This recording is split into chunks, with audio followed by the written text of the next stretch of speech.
Fala pessoal, sejam todos muito bem-vindos a mais um vídeo aqui neste canal e eu sei que você aí do outro lado deve estar pensando o seguinte: meu Deus, meu professor não vai mais gravar aula de jeito nenhum. Não, minha gente, vou gravar aula sim. Na verdade, o que aconteceu é que, infelizmente, em decorrência das correrias do semestre, né, a gente acaba não tendo tempo de gravar tanto conteúdo pro YouTube, mas eu prometo que agora nesse meu período mini de férias, eu vou tentar gravar pelo menos um vídeo todo dia, né? Eu não sei se eu vou conseguir colocar um vídeo no canal todo dia, mas eu vou gravar um vídeo todo dia, justamente para a gente dar seguimento, né, às nossas atividades aqui no canal. Bom, então vamos começar com aquele ritual padrão, né? Se você não é inscrito aqui nesse canal, desce o playerzinho aqui embaixo, clique em se inscrever, compartilhe esse vídeo com outras pessoas, né, com outros colegas que estão aí nesse momento de, digamos que, férias, né?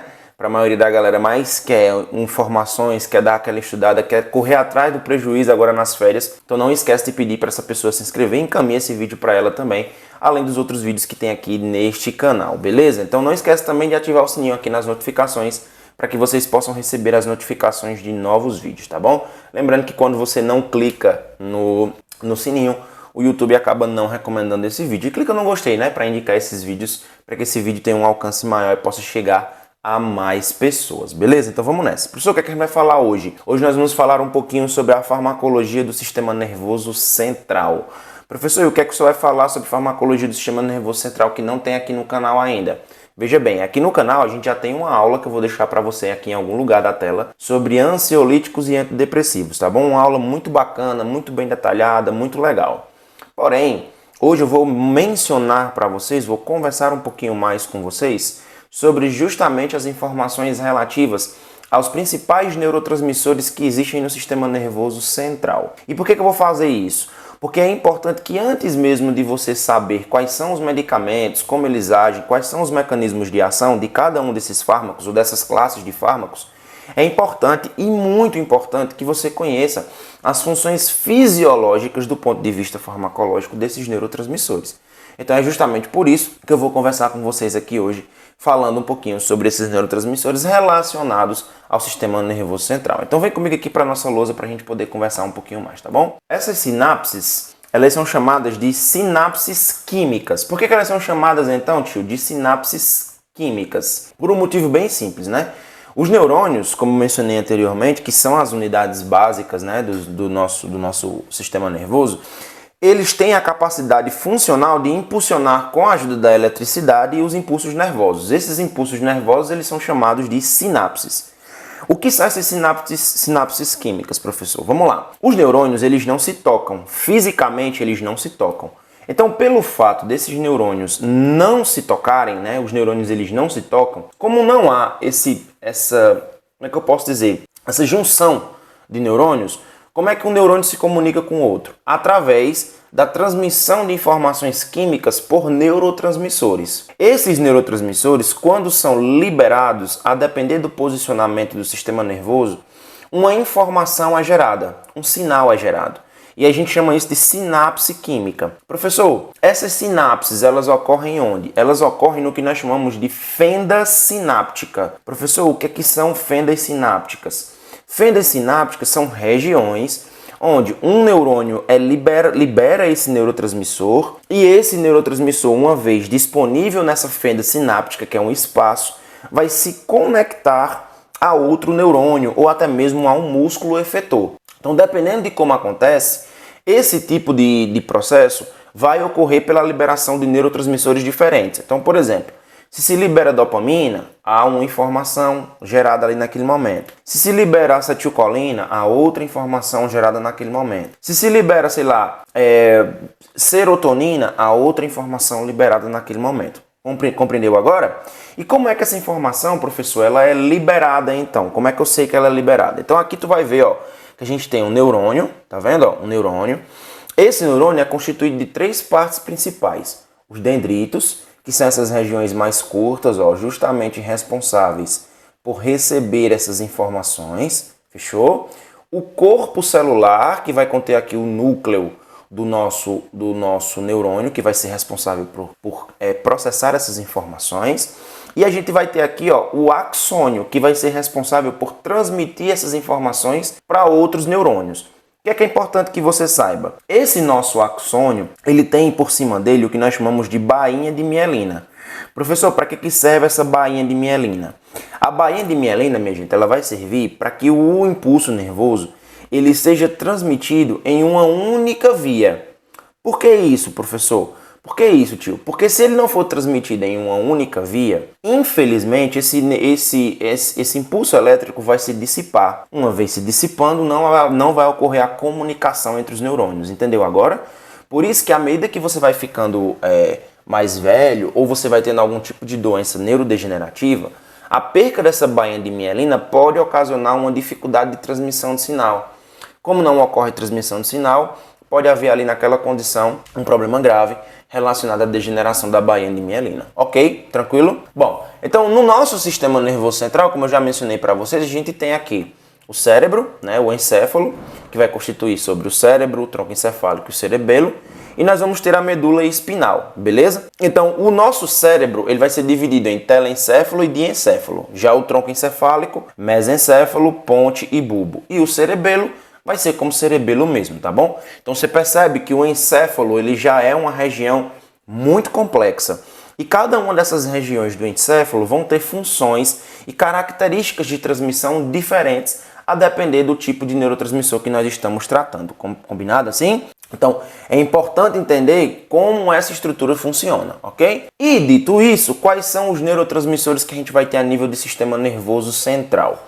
Então, atualmente é possível estudar a ação de um fármaco em neurônios individuais e até mesmo em receptores isolados dentro das sinapses. Lembrando, já falei para vocês anteriormente o que seria uma sinapse. Então, é importante voltar e pegar essa informação, anotar no teu caderninho, tá bom? É evidente que quase todos os fármacos que têm efeito sobre o sistema nervoso central atuam em receptores específicos. Professor, não entendi esse termo receptor específico. Lembre, eu não falei que na sinapse a gente tem um neurônio que libera um neurotransmissor e esse neurotransmissor se conecta em outro lugar? Pois é, essa conexão aí ela vai acontecer através de receptores. Então, um neurotransmissor sai de um neurônio, entra na fenda sináptica, na fenda sináptica vai se conectar a um receptor para gerar ali uma atividade, beleza? Então, ó, embora alguns agentes, como é o caso dos anestésicos gerais e o álcool, possam exercer funções inespecíficas nas membranas, a maioria dos fármacos que nós conhecemos vão atuar a nível de receptores específicos no sistema nervoso central. Então, é muito importante saber quais são esses receptores, beleza? Os neurônios eles vão ter dois tipos de canais que são mediados de maneira diferente, né? Onde vai ocorrer o controle da entrada e saída, por exemplo, desses neurotransmissores. Então, existem os canais que são regulados por voltagem, e aí pode ser canais iônicos, por exemplo.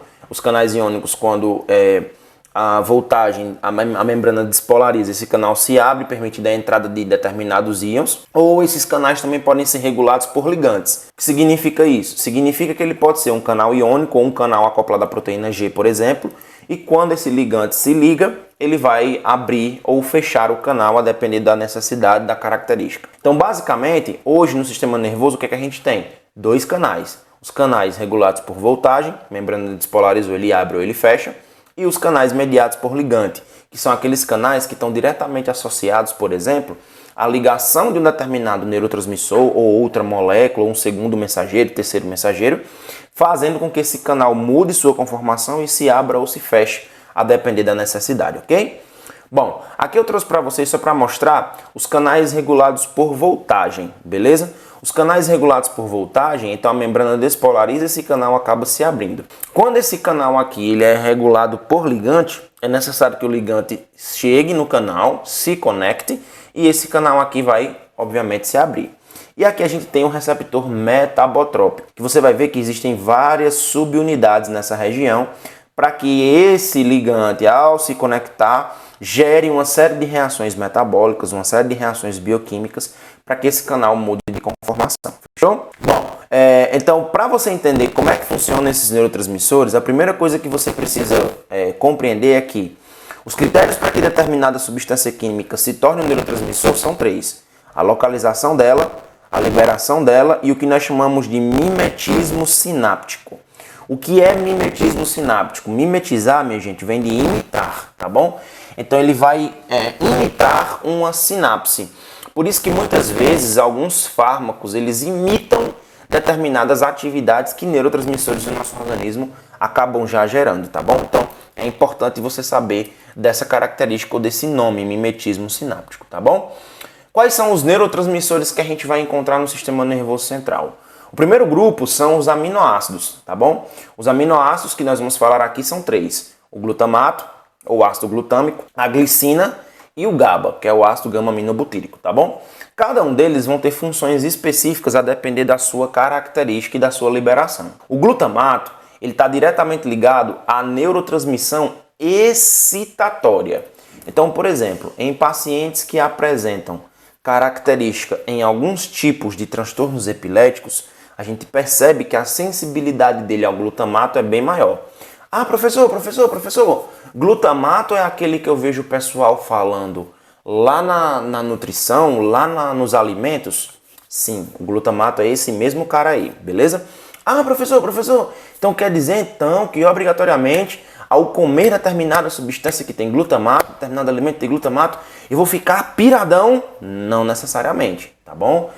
Embora já existam estudos que correlacionem a ingestão alta de glutamato com algumas dores de cabeça, alguns mal-estares, justamente por conta do excesso de glutamato, que pode ocasionar um aumento da transmissão excitatória. Aí por que você está dizendo que pode, professor? Por que você não afirma? Porque existem vários fatores metabólicos que precisam ser levados em consideração na hora de você afirmar que uma substância como essa gera uma atividade específica.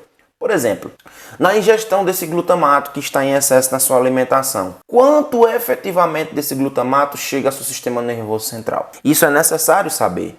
Por quê? Porque se você não sabe, obviamente você está fazendo uma inferição, uma correlação que não existe, beleza? Pode ser por outro motivo que esse problema esteja acontecendo e concomitantemente você está ali fazendo uma alimentação mais rica em glutamato, ok? Esse glutamato ele é dependente de canais de cálcio. O que significa dizer, professor? Significa dizer que primeiro é necessário que haja um influxo de cálcio, o cálcio influiu, depois que houve esse influxo de cálcio, é que a fenda sináptica ela vai vai ocorrer uma fusão das vesículas sinápticas do glutamato com a parede do neurônio para ele poder liberar glutamato, beleza? Então, esse aminoácido é diretamente ligado à excitação no sistema nervoso central, fechou? Bom, professor, só tem o glutamato? Não, tem o GABA e tem a glicina. O GABA e a glicina são ambos os casos neurotransmissores inibitórios.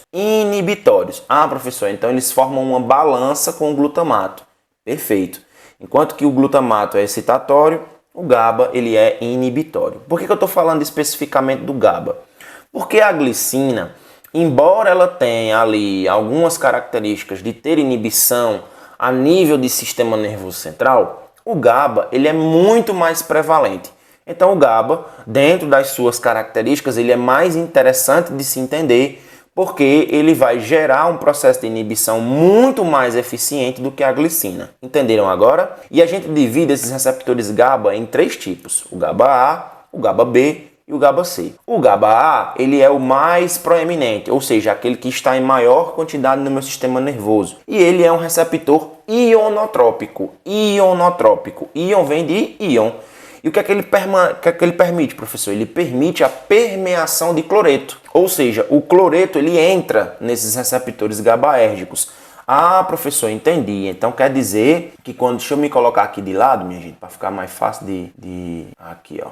Pronto, para vocês poderem ver. Depois eu volto lá para cima. Ah, professor, então você está me dizendo que quando se trata desses receptores GABAérgicos... Deixa eu aumentar aqui eu também, né? Para ficar maiorzinho. Aqui, ó. Agora sim. Agora você está me vendo. Ah, professor, entendi. Então quer dizer que o senhor está informando que esses receptores GABAérgicos, eles têm essa característica de inibição, beleza?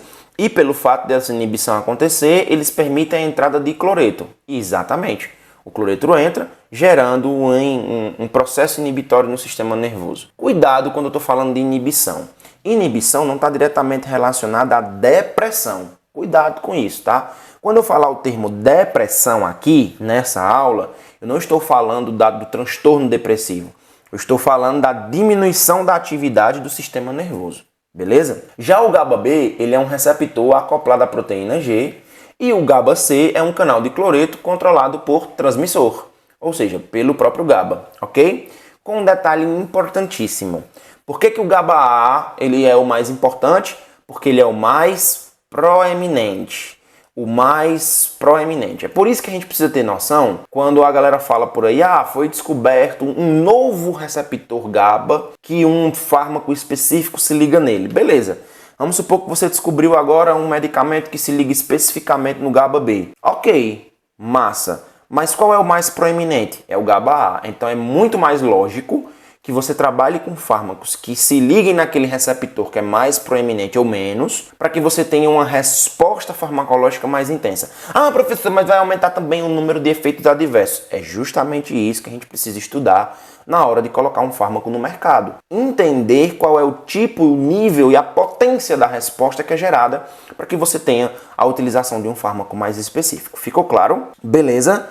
Então é importante saber disso, para que você não saia por aí achando que todos os receptores GABA são iguais e que basta alguém dizer que se ligou no GABA que ele se liga em todos os GABAs disponíveis. Combinado assim? Bom, outro neurotransmissor, deixa eu voltar aqui para o meu lugar, outro neurotransmissor muito importante, minha gente, é a acetilcolina, tá bom? É a acetilcolina. Então a acetilcolina foi o primeiro composto a ser identificado farmacologicamente como transmissor do sistema nervoso central. As respostas elas são mediadas em sua maior parte por uma grande família de receptores muscarínicos. Peraí, professor, a acetilcolina se liga em quantos tipos de receptor? 2, os muscarínicos e os nicotínicos. Porém, lembre-se você que nós estamos falando especificamente aqui do sistema nervoso central. Então aqui a gente vai abordar com mais ênfase os receptores muscarínicos, porque são eles que vão responder a acetilcolina a nível do sistema nervoso central, certo? Então, em alguns locais a acetilcolina produz uma inibição lenta do neurônio ao ativar o subtipo M2 do receptor que abre canais de potássio. Lembre-se daquela velha história que a gente sempre fala, né? Bomba de sódio e potássio. Então, toda vez que o potássio sai e ele retorna para a célula vai entrar no processo de repolarização. Então, é importante lembrar disso. Fisiologia básica. Então, uma ação muscarínica muito mais disseminada em resposta à acetilcolina consiste em excitação lenta, que em alguns casos é mediada por receptor M1. Então, importante lembrar isso, tá, minha gente? Quando a gente fala de acetilcolina, as respostas elas são sempre mais lentas, tá bom? E isso é muito importante na hora de você estudar a resposta colinérgica, né, pela acetilcolina a nível de sistema nervoso central, ok?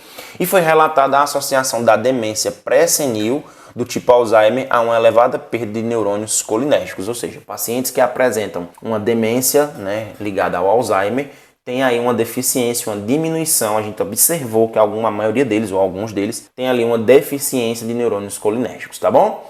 Vamos agora falar sobre as monoaminas, né? As monoaminas também são chamadas, também incluem, na verdade, as catecolaminas, que aqui eu vou trazer para vocês 3: dopamina, norepinefrina e serotonina. Eles estão em pequenas quantidades no sistema nervoso central, podendo ser identificados apenas por métodos histoquímicos. Existe um método, falando aqui rapidamente para vocês, que é o que a gente chama de método de Macerado. A minha esposa, ela já trabalhou com isso na época da graduação dela. O que ela fazia? Ela fazia o que a gente chama de homogenato. Ela fazia os testes com os camundongos, né, com os ratos, e ao final ela fazia um macerado, né, do cérebro desses ratos, justamente para entender quais eram as respostas que esses ratos acabavam gerando após os tratamentos que eram efetuados, os tratamentos que eram feitos, tá bom? Tô só limpando aqui, minha gente, a tela para poder tirar a manchinha ali em cima do negócio. Vai dar certo.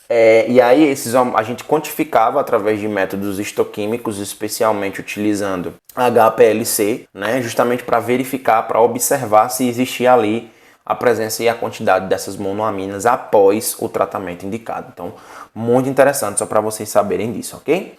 Bom, então continuando aqui, o que a gente pode dizer? A gente pode dizer o seguinte, ó, primeiro deles é a dopamina. A ação terapêutica da levodopa, um fármaco que é utilizado para Parkinson, está associada à primeira área, substância negra, ao mesmo tempo em que se acredita que a ação terapêutica dos fármacos antipsicóticos esteja associada às estruturas límbicas. Para a dopamina foram identificados 5 tipos de receptores, né, de receptores de dopamina.